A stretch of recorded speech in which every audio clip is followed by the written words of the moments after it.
Welcome, ladies and gentlemen, Penny Pitcher Farms.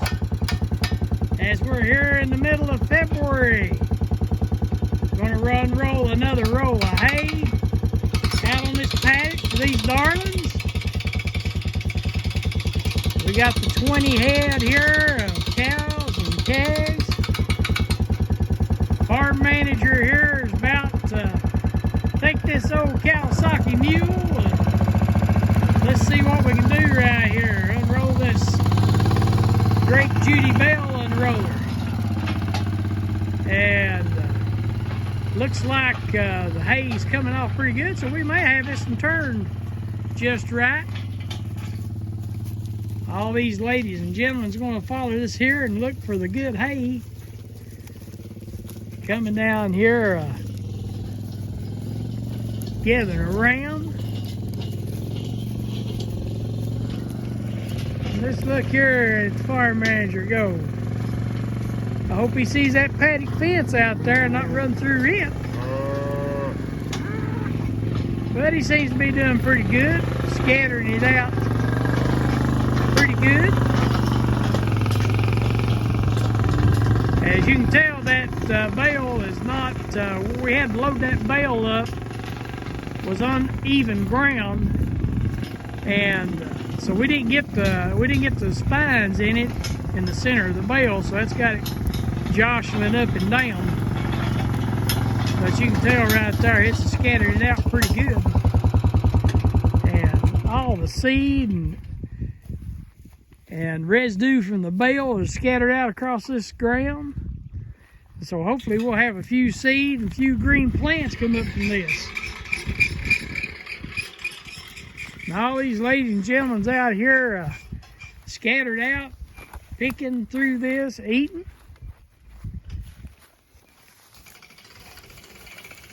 And all of them seem to be doing pretty good today. It's about 48 degrees here in eastern Kentucky. Springtime is right around the corner. We've had some 70-degree temperatures last week, and they're giving for some 70-degree temperatures coming up this week for a couple of days.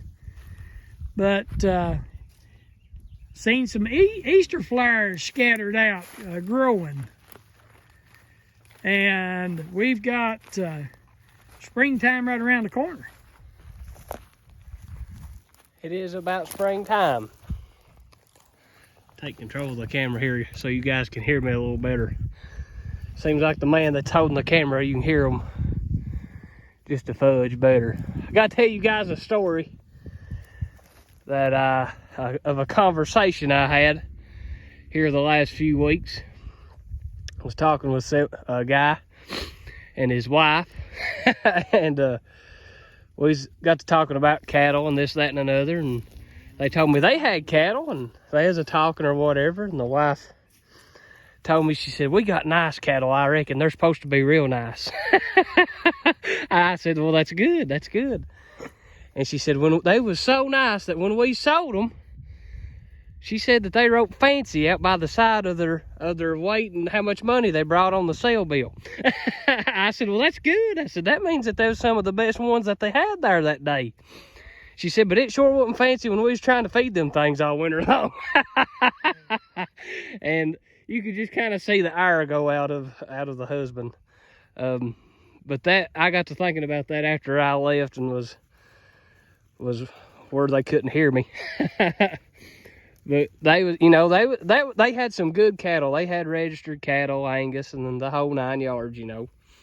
And the wife said they was good, and I'm sure they was, or they wouldn't have, the sale yards wouldn't have labeled them as good.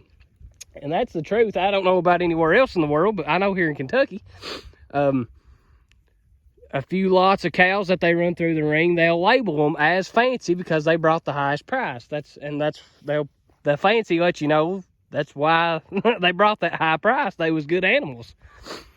But the wife kind of let the cat out of the bag. And I'm not talking about nobody. I'm just telling you what the conversation was said. But she said, it just costs so much to get them to look like that. And I thought, yep, you're exactly right, sweetheart. You're exactly right. And that's the trouble with it, guys. And I don't want to tell you to neglect your cows in no way, form, or fashion. But it don't matter how fancy they are. If it costs more to keep them alive than it does when you sell them, you still ain't making no money. And that's pretty much where the conversation led to. And I got to tell them about the Greg Judy Bell unroller, and got to show them some of her videos of it in action. But guys, that's kind of that's the big picture everybody's looking at, guys. We all want to have the best product that we possibly can when we sell our animals, especially at the stockyards where everybody's at looking at us, because you kind of get judged, right? When they run Penny Pincher Farm cattle through the ring, if you run some of the wormiest, nastiest looking ones you got there, people kind of think bad of you, right? But guys, it don't matter. It don't matter. They're not the ones that's taking the money that you're making home. It's yours. But the point in hand is, guys, if your cows ain't making you no money, it don't matter how fancy they are. they're costing more to get that way. So the whole deal behind it is, guys, if you're going to raise cattle, and to each his own, but our cows may not be the prettiest, and they sure ain't the fanciest, but they're profitable. And to be honest with you, that's, other than their animal welfare, that's all that we're worried about here at Penny Pincher Farm. As long as they're healthy, well fed, well watered, not sick, and profitable. That's the only parameters we put on our animals. As long as they're healthy and profitable, we don't care what else they are. It don't matter what color, preferably smaller frame, smaller size, because they do a lot better on grass and don't require as much TLC. But I just thought that was funny, Junior, that we had that conversation, and the wife kind of, she said, man, they was pretty, but daggone, they wasn't making no money. I thought, well, let me tell you about something. Kind of like when you're evangelizing for Jesus. Let me tell you about a man named Jesus. Let me tell you about rotational grazing. Guys, it is darn near February. Or darn near March. It's February the 18th, I think. Yep, Saturday, February the 18th. And guys, like Dad said, the Easter flowers is blooming. Grass is, you can see the ground starting to green up. It may not necessarily be growing in length, but the grass is definitely greening up, and you can tell that spring is getting close. And guys, I think we just started our ninth or 10th roll of hay that we fed this winter. Guys, you can't help but make money if you cut your hay expenses in half or more. We've cut our hay expenses by more than half. Guys, we got, I think, 20 something odd head here, and half of them's mamas and the other half's babies. But guys, even if you could just cut your hay bill in half, and add on top of that, if you feed grain, if you could cut that in half, guys, why would you not do that if you could do it? Why would you not put more money in your pocket if you could do it? And that's what we're teaching, preaching here at Penny Pincher Farm, guys, that there is a way, and it's called managing your pasture. And we do that by rotational grazing our cattle, and there's a million different ways you can do that. But simply put, rest and recovery. Rest and recovery. Not having your cows on the same piece of land all year long. There's so many. Right now is the prime time to just take a drive, guys. Take a drive. Look at everybody's farms. They're picked into the dirt because we don't have any kind of pasture management going on. We just recently here in Jackson County this week, we had some pretty substantial flooding. And one of the smartest men I ever heard talk about, he was kind of along the lines of politics, but he was kind of along the lines of global warming and all that stuff. But he said, if you'll notice, there's so much more flooding now than they used to be 20 years ago. And I'm not very old, I'm just 30. But I can tell you, it just seems like there's more stuff like that goes on than it did when I was a kid. And he went on to tell in his talk that how back 20 years ago, the land wasn't as deprived as it is now, obviously, right? You add 20 years of keeping your cows on the same pasture field, not rotating them, not putting fertilizer on it, all that kind of stuff. In 20 years' time, you're going to be pretty deprived of nutrients across your farm. And guys, that's what the talk ended up being, was this guy was talking about, you multiply that by a country of agriculture, farming the same way. Their farms are eat into the dirt. There's no grass. There's no stockpile through the wintertime. He said, that's what you're going to get.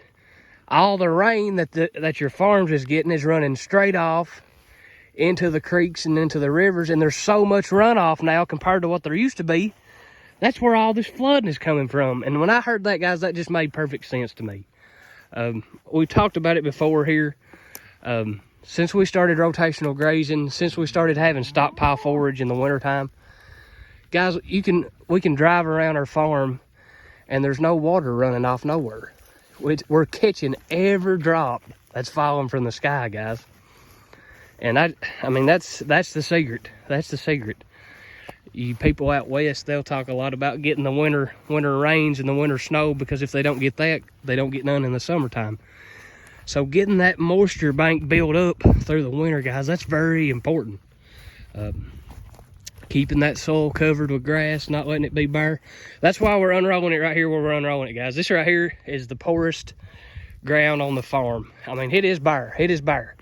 Thankfully, it's not like this everywhere. But guys, that's why we're unrolling hay here, because it is bare. You can see. You could probably turn loose a bowling ball and it would probably go clear down to the head of that holler from right here. And that ain't a good thing. That's not bragging. That's just showing you the reality of it. This spot that we're on used to be, back 20 years ago, was a hay field and a tobacco field before that.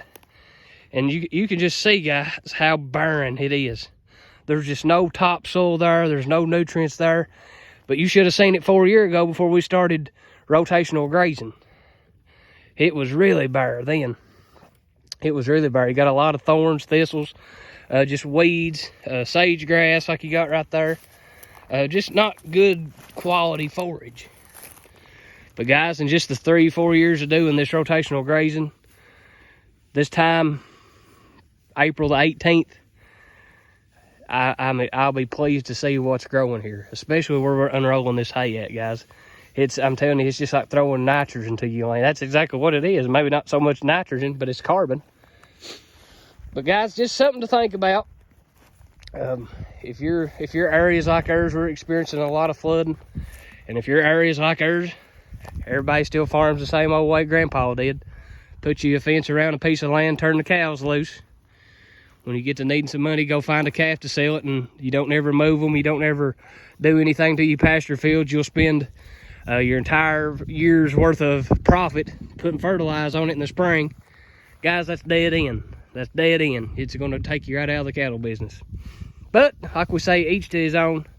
But if you're looking for a better way, a way to be profitable on the land, a way to be profitable in the cow business, I sincerely beg you to look into rotational grazing, guys. There's nothing to it. Nothing to it. Guys, this is Penny Pincher Farm. We're going to get off here today and enjoy the spring-like weather. It's probably 45, 50 degrees today. It feels pretty good. No wind blowing. But this is Penny Pincher Farm. Letting the grass grow and giving God all the glory.